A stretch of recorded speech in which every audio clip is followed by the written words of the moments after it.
আমরা মূলত আজকের এই কর্মী সভাটা একটা বিশেষ বার্তা দেওয়ার জন্য,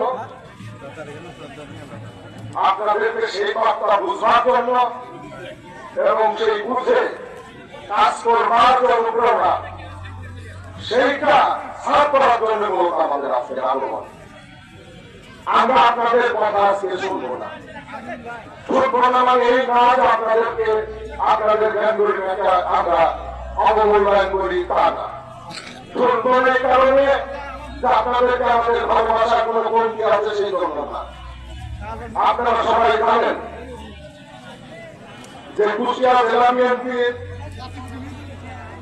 আমাদের এই কমিটির পূর্বে একটি পূর্ণাঙ্গ জেলা কমিটি ছিল, যার সুদক্ষ নেতৃত্ব দিয়েছেন আজকের অনুষ্ঠানের প্রধান অতিথি আমাদের প্রান্তীয় নেতা